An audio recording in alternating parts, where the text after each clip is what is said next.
प्रयोगशाला में नई रिसर्च करने वाले अनुभवों के अनुभवों के प्रयोगशाला में नई रिसर्च करने वाले अनुभवों के प्रयोगशाला में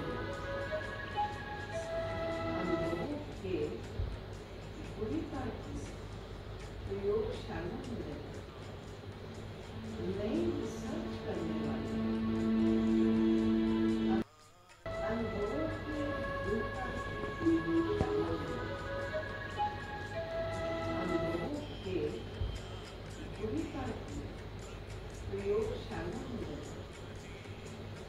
नई रिसर्च करने वाले अनुभवों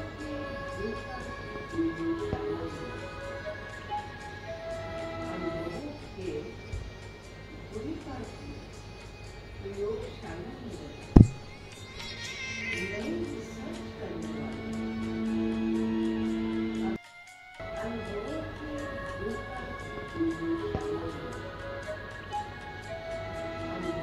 के प्रयोगशाला में नई रिसर्च करने वाले अनुभवों के प्रयोगशाला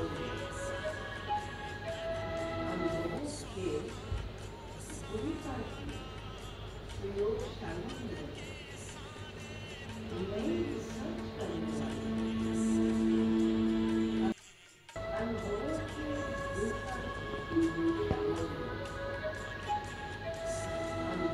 के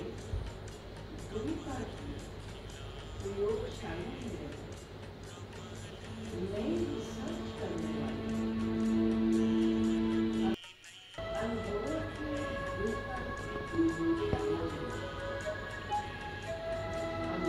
के प्रयोगशाला में नई रिसर्च करने वाले अनुभवों के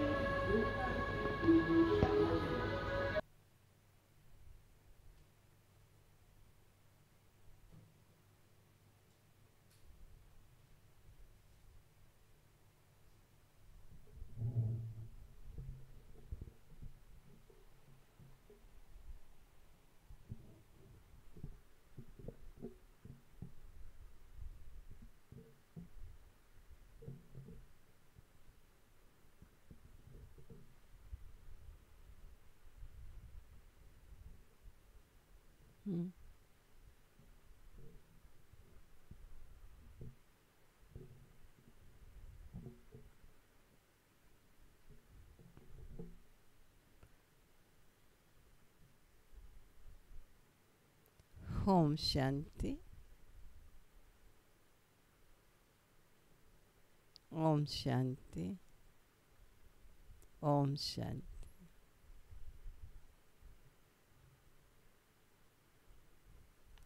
प्यारे बाबा सदा हम बच्चों को अपना साथ देने के लिए और हमें हमारे विकर्मों से ऊपर उठ जाने के लिए सहज युक्ति बता रहे हैं। ऐसा लगता है कि प्यारे बाबा को बच्चों को सदा साथ देखने का और बच्चे विकर्मों से बचे रहें, विकर्म समाप्त हो जाए, ये अपने बच्चों को देखने का दिल रहता है।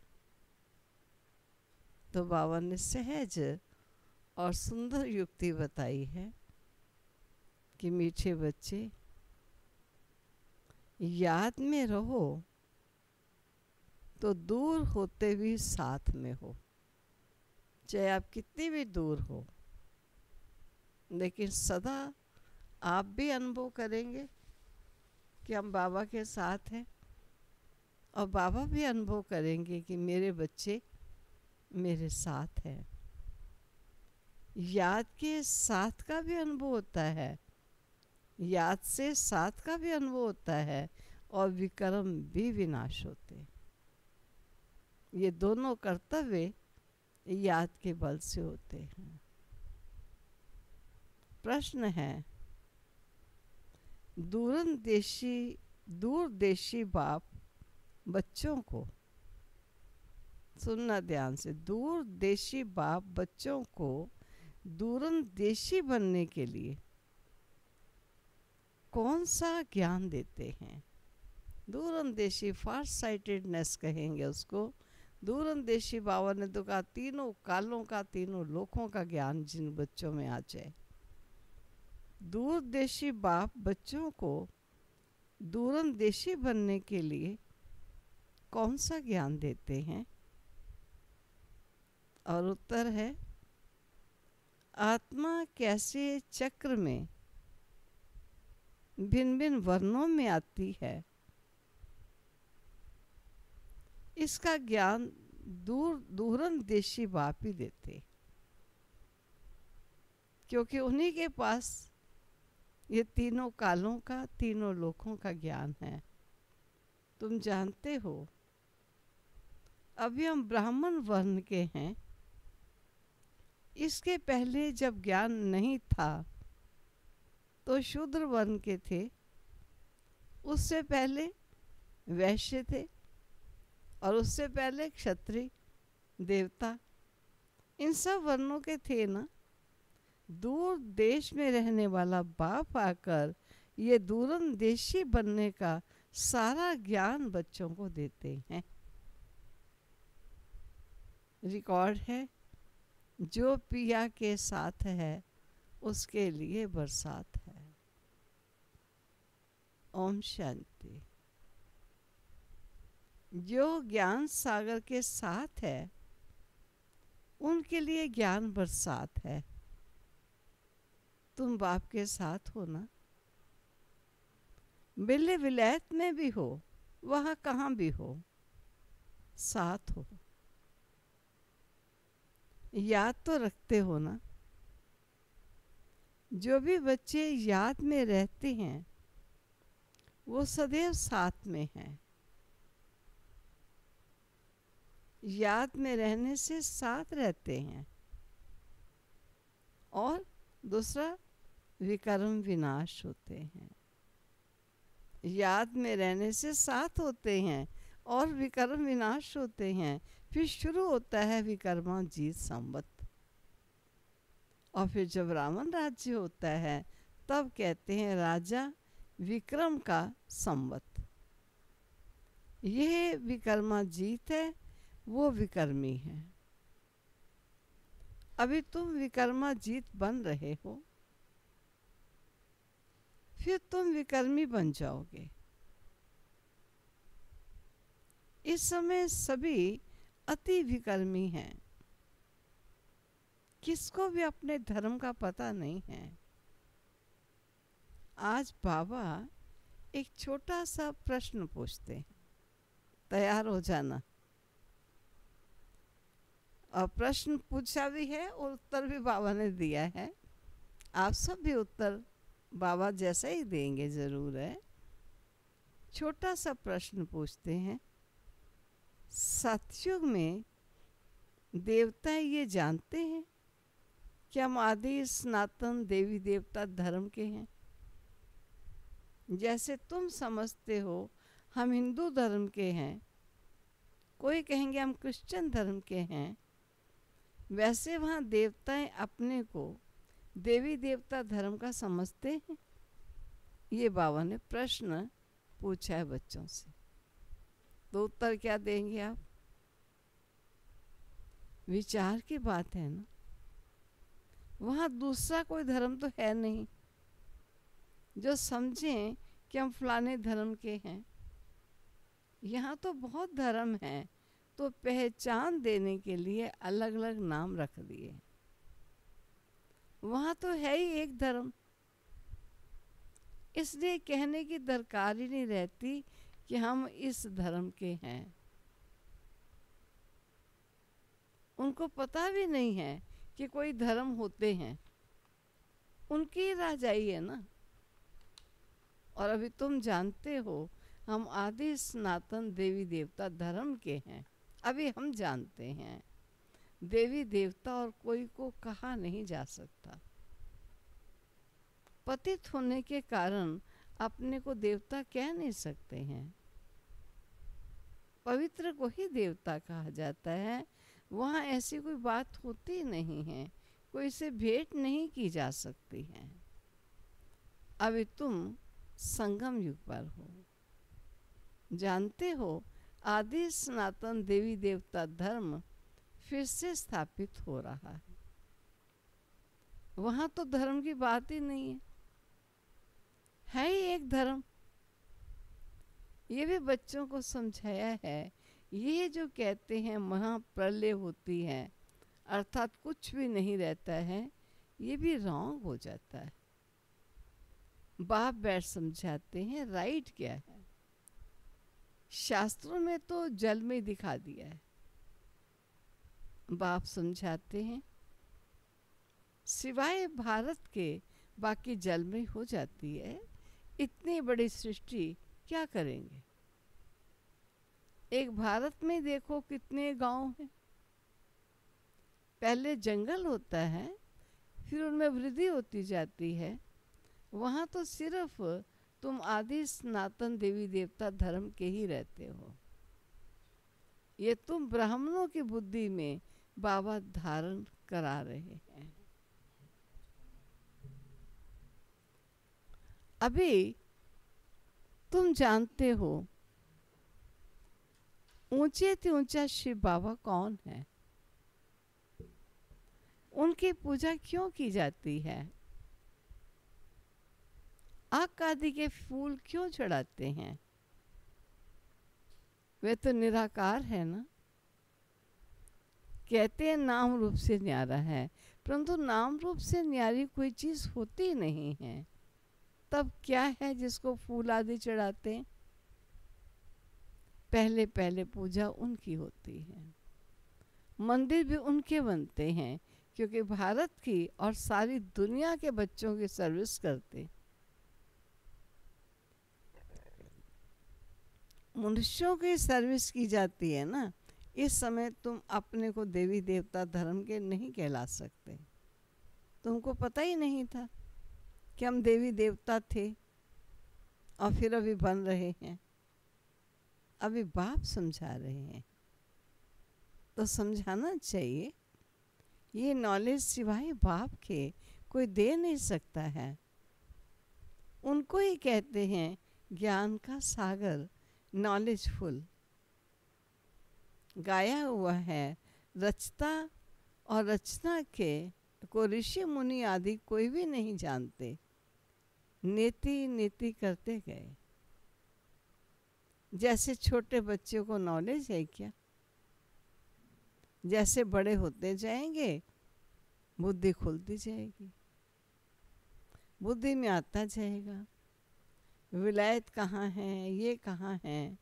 तुम जानते हो पहले हाँ इस बेहद की नॉलेज को, कुछ बेहद की नॉलेज का कुछ भी नहीं जानते थे। ये भी कहते थे बल हम शास्त्र आदि पढ़ते थे, परंतु समझते कुछ भी नहीं थे। मनुष्य इस ड्रामा में एक्टर है ना। एक्टर होकर अपनी एक्ट का ड्यूरेशन ना जाने, आदि मध्यंत ना जाने, तो एक्टर कैसा ठहरा। सारा खेल दो बातों पर बना हुआ है, भारत की हार और भारत की जीत। भारत में सतयुग आदि के समय पवित्र धर्म था, इस समय है अपवित्र धर्म।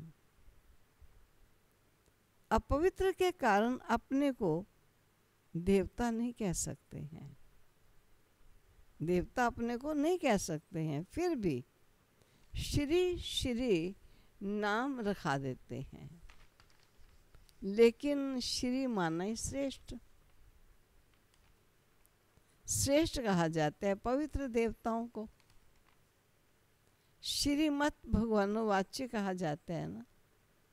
अब श्री कौन ठहरे? जो बाप के सन्मुख सुनकर श्री बनते हैं, या जिन्होंने अपने को श्री श्री कहलाया है, कौन बनते, कौन हुए? बाप के कर्तव्य पर जो नाम पड़े हैं वे अपने ऊपर रखा दिए हैं। ये सब है रेज़गारी बातें। फिर भी बाप कहते हैं बच्चों, एक बाबा को याद करते रहो। यही वशीकरण मंत्र है। तुम रावण पर जीत पहन जगत जीत बनते हो। घड़ी घड़ी अपने को आत्मा समझो। ये शरीर तो यहाँ 5 तत्वों का बना हुआ है, बनता है, छूटता है, फिर बनता है। अब आत्मा तो अविनाशी है। अविनाशी आत्माओं को अब अविनाशी बाप पढ़ा रहे हैं संगम युग पर। भले कितने भी विघ्न आदि पड़ते हैं, माया के तूफान आते हैं, तुम बाबा की याद में रहो। तुम समझते हो हम ही सतो प्रधान थे, फिर हम ही तमो प्रधान बने हैं। तुम्हारे में भी नंबर वार जानते हैं। तुम बच्चों की बुद्धि में है। हमने पहले पहले भक्ति की है, जरूर। जिसने पहले पहले भक्ति की है उसने ही शिव का मंदिर बनाया, क्योंकि धनवान भी तो वो होते हैं ना। बड़े राजा को देख और भी राजाएं और प्रजा भी करेंगे। ये सब है डिटेल की बातें। 1 सेकंड में जीवन मुक्ति कहा जाता है, फिर कितने वर्ष लग जाते हैं समझाने में। मिलती 1 सेकंड में हम जीवन मुक्ति, लेकिन इस बात को समझाने में वर्षों वर्ष लग जाते हैं। ज्ञान तो सहज है, उसमें इतना टाइम नहीं लगता है जितना याद की यात्रा पर लगता है। पुकारते भी हैं बाबा आओ, आकर हमको पति से पावन बनाओ। ऐसे नहीं कहते कि बाबा हमें विश्व का मालिक बनाओ। सब कहेंगे पति से पावन बनाओ। तो पावन दुनिया कहा जाता है सतयुग को, इनको पति दुनिया कहा जाएगा। ये सृष्टि पति दुनिया है। पति दुनिया कहते हुए भी अपने को समझते नहीं है, अपने प्रति घृणा नहीं रखते कि दुनिया पतित बनी तो हम पतित हुए, तभी तो दुनिया पतित कहलाई। समझते नहीं हैं। तुम किसके हाथ का नहीं खाते हो तो क्या कहते हैं, हम अछूत हैं क्या? अरे तुम खुद ही कहते हो ना, पति तो सब है ना। असल में देखा जाए तो खुद ही कहते हैं पतितों को पावन करने वाले प्रभु आओ। हम थोड़ी आपको कहते हैं पतित, आप स्वयं को स्वयं ही तो कहते हो ना। तुम कहते भी हो पतित हैं, ये देवताएं पावन हैं, तो पतित को क्या कहेंगे? गायन है ना, अमृत छोड़ विष काहे को खाए। विष तो खराब है ना। बाप कहते हैं ये विष तुमको आदि मध्यंत दुख देता है, परंतु को इसको पॉइजन समझते थोड़ी है। जैसे अमली अमल बिगड़ रह नहीं सकता, शराब की आदत वाला शराब बिगड़ रह नहीं सकता। लड़ाई का समय होता है तो उनको शराब पिलाकर नशा चढ़ाए लड़ाई पर भेज देते हैं। नशा मिला बस समझेंगे हमको ऐसा करना है। उन लोगों को मरने का डर नहीं रहता। कहाँ भी बॉम्ब्स ले जाकर बॉम्ब सहित गिरते हैं। गायन भी है, मूसलों की लड़ाई लगी, ये गायन है। राइट बात अभी तुम प्रैक्टिकल में देख रहे हो। आगे तो सिर्फ पढ़ते थे, पेट से मूसल निकले, फिर ये किया। अभी तुम समझते हो पांडव कौन है, कौरव कौन है। स्वर्गवासी बनने के लिए पांडवों ने जीते जी देह अभिमान से गलने का पुरुषार्थ किया। और गलने की बात नहीं है, तुम अभी ये पुरानी जुत्ती छोड़ने का पुरुषार्थ करते हो। कहते हो ना, पुरानी जुत्ती छोड़ नहीं लेनी है। बाप बच्चों को समझाते हैं। बाप कहते हैं, मैं कल्प कल्प आता हूँ, मेरा नाम है शिव। शिव जयंती भी मनाते हो। भक्ति मार्ग के लिए कितने मंदिर आदि बनाते हैं, नाम भी बहुत रख दिए हैं। देवियों के भी ऐसे नाम रख देते हैं। इस समय तुम्हारी पूजा हो रही है। ये भी तुम बच्चे जानते हो, जिसकी हम पूजा करते थे वे हमको पढ़ा रहे हैं। जिन लक्ष्मी नारायण के हम पुजारी थे वे अभी हम खुद बन रहे हैं।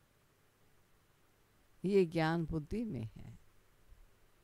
सिमरन करते रहो, फिर औरों को भी सुनाओ। बहुत हैं जो धारणा नहीं कर सकते। अब ये बातें चिंतन में रहेंगी, तब फिर औरों को समझाएंगे। बाकी सिमरन करते रहो ये मतलब नहीं है कोई एक मन का एक ले लिया मंत्र, बस उसी को रटते रहे, ये सिमरन नहीं। जो ईश्वर ज्ञान देता है उसका चिंतन करो, मनन करो, इसको सिमरन कहते हैं। फिर वो स्मृति में जब बैठ जाएगी बात, तब दूसरों को समझाओ। बाबा कहते जास्ती धारणा नहीं कर सकते हो तो हर्जा नहीं, याद की तो धारणा है ना। बाप को ही याद करते रहो। जिनकी मुरली नहीं चलती है तो यहाँ बैठे सिमरन करें। यहाँ कोई बंधन झंझट आदि तो है नहीं। कुछ मंथन करो, बाबा को याद करो। घर में बाल बच्चों आदि का वातावरण देख वह नशा गुम हो जाता है। यहाँ चित्र भी रखे हैं, किसको भी समझाना बहुत सहज है। वो लोग तो गीता आदि पूरी कंठ कर लेते हैं। सिख लोगों को भी ग्रंथ कंठ का रहता है, और तुमको क्या कंठ करना है? क्या करना है कंठ? सारा ज्ञान कंठ करना है। तुमको कंठ करना है बाप को। तुम कहते हुए बाबा यह बिल्कुल नई चीज़, ये एक ही समय है जबकि तुमको अपने को आत्मा समझ एक बाबा को याद करना है। बाकी ज्ञान कंठ की बात नहीं, वो तो स्मृति में जब समझ आ जाती है तो स्वरूप में समा जाता है। अपने को आत्मा समझ एक बाबा को याद करना है। 5000 वर्ष पहले भी सिखाया था, और कोई की ताकत नहीं जो ऐसे समझा सके। ज्ञान सागर है ही एक बाप, दूसरा कोई हो नहीं सकता। ज्ञान सागर बाप ही तुमको समझाते हैं। आजकल ऐसे भी बहुत निकले हैं जो कहते हैं हमने अवतार लिया है। इसलिए सच की स्थापना में कितने विघ्न पड़ते हैं। परंतु गाया हुआ है, सच की नाव हिलेगी, डुलेगी, लेकिन डूबेगी नहीं। अब तुम बच्चे बाप के पास आते तो तुम्हारे दिल में कितनी खुशी रहनी चाहिए। आगे यात्रा पर जाते थे तो दिल में क्या आता था? अभी घर बार छोड़ यहाँ आते हो तो क्या ख्यालात आते हैं? क्या दोनों में अंतर होता है? जब यात्रा पर जाते थे तो क्या विचार आते थे? जब बाबा के पास आते हो तो क्या ख्यालात आते हैं? हम बाप दादा के पास जाते हैं। बाबा ने यह भी समझाया है, मुझे सिर्फ शिव बाबा कहते हैं, जिसमें प्रवेश किया है वो ब्रह्मा है। बिरादरियां होती हैं ना, पहली पहली बिरादरी ब्राह्मणों की है, और फिर देवताओं की बिरादरी हो जाती है। अभी दूरदेशी बाप बच्चों को दूरदेशी बनाते हैं। तुम जानते हो आत्मा कैसे सारे चक्र में भिन्न भिन्न वर्णों में आई। इसका ज्ञान दूरंदेशी बाप ही देते हैं। तुम विचार करोगे, अभी हम ब्राह्मण वर्ण के हैं। इसके पहले जब ज्ञान नहीं था तो शूद्र वर्ण के थे। हमारा है ग्रेट ग्रेट ग्रैंडफादर, ग्रेट शूद्र, ग्रेट वैश्य, ग्रेट क्षत्रिय, उनके पहले ग्रेट ब्राह्मण थे। अब ये बातें सिवाय बाप के कोई समझा नहीं सकता, क्योंकि कैसे ब्राह्मण देवता क्षत्रिय बने और कैसे प्रारंभ में वही है, फिर धीरे धीरे अन्य मिलते गए, गिरावट होती चली गई। इसको कहा जाता है दूरन देश का ज्ञान। दूर देश में रहने वाला बाप आकर दूर देश का सारा ज्ञान देते हैं अपने बच्चों को। तुम जानते हो हमारा बाबा दूर देश से इसमें आते हैं। ये पराया देश है, पराया राज्य है। शिव बाबा को अपना शरीर नहीं है और वह है ज्ञान का सागर। स्वर्ग का राज्य भी उनको देना है, कृष्ण थोड़ी देंगे, शिव बाबा ही देंगे। कृष्ण को बाबा नहीं कहेंगे। बाप राज्य देते हैं, बाप से वर्षा मिलता है। अभी हद के वर्षे सब पूरे होते हैं।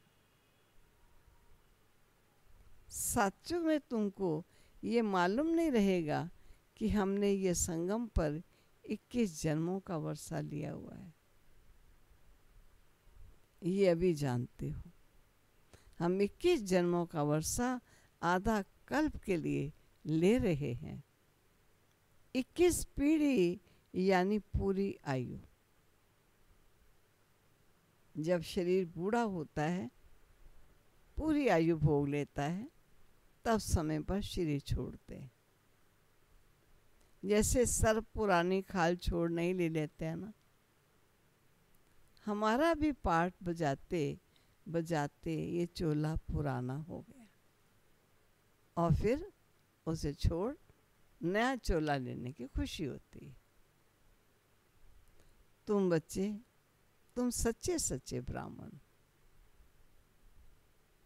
तुम्हें भ्रमरी भी कहा जाता है। तुम कीड़ों को आप समान ब्राह्मण बनाती हो।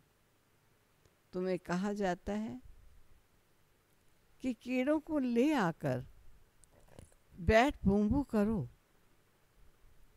भ्रमरी बूंबू करती है, फिर कोई को तो पंख आ जाते हैं और कोई मर जाते हैं, सड़ जाते हैं। मिसाल सब अभी के हैं। तुम लाडले बच्चे हो। बच्चों को नूर का रतन कहा जाता है। बच्चों को नूरे रतन कहा जाता है। बाप कहते हैं नूरे रतन, तुमको अपना बनाया है तो तुम भी हमारे हुए ना। ऐसे बाप को जितना याद करोगे पाप कट जाएंगे, और कोई को भी याद करने से पाप नहीं कटेंगे। एक ही दाता है, वो प्यारा बाबा है जिसकी याद से पाप कटेंगे। अच्छा, मीठे मीठे सिक्के लदे बच्चों प्रति माता पिता बाप दादा का याद प्यार और गुड मॉर्निंग। रूहानी बाप की रूहानी बच्चों को नमस्ते। और रूहानी बच्चों की रूहानी बाप को नमस्ते। धारणा के लिए मुख्य सार। जीते जी देह अभिमान से गलने का पुरुषार्थ करना है। देह के अभिमान से ऊपर उठते जाओ। मैं आत्मा हूँ, मैं आत्मा हूँ। इस पुरानी जुत्ती में जरा भी ममत्व ना रहे। ये है देह भान को गलने का पुरुषार्थ करो और इस पुरानी जुत्ती में जरा भी ममत्व ना रहे। दूसरा, सच्चा ब्राह्मण बन कीड़ों पर ज्ञान की बूं कर उन्हें आप समान ब्राह्मण बनाना है। वरदान। होपलेस में भी होप पैदा करने वाले सच्चे परोपकारी संतुष्ट मनी भव। स्पष्टीकरण है, त्रिकालदर्शी बन हर आत्मा की कमजोरी को परखते हुए उनकी कमजोरी को स्वयं में धारण करने या वर्णन करने के बजाय कमजोरी रूपी कांटे को कल्याणकारी स्वरूप से समाप्त कर देना, कांटे को फूल बना देना, स्वयं भी संतुष्ट मणि के समान संतुष्ट रहना और सर्व को संतुष्ट करना। जिसके प्रति सब निराशा दिखाएं, ऐसे व्यक्ति व ऐसी स्थिति में सदा के लिए आशा के दीपक जगाना, अर्थात दिल शिकस्त को शक्तिवान बना देना, ऐसा श्रेष्ठ कर्तव्य चलता रहे तो परोपकारी संतुष्ट मणि का वरदान प्राप्त हो जाएगा। स्लोगन। परीक्षा के समय प्रतिज्ञा याद आए तब प्रत्यक्षता होगी। परीक्षा के समय प्रतिज्ञा याद आए तब प्रत्यक्षता होगी। अब इस पर सोचना कि कई जीवन में परीक्षाओं के टाइम आते हैं और हमने कई प्यारे बाबा से प्रतिज्ञाएं की हुई हैं, और जब परीक्षा का समय आए तो प्रतिज्ञा को याद करना, तो बाबा ने कहा इससे क्या होगा, प्रत्यक्षता होगी। बाप भी प्रत्यक्ष होगा और आपका जीवन भी सत्यता के रूप में प्रत्यक्ष होगा। ठीक है। ओम शांति, ओम शांति, ओम शांति। चलो दाता पास चलते हैं।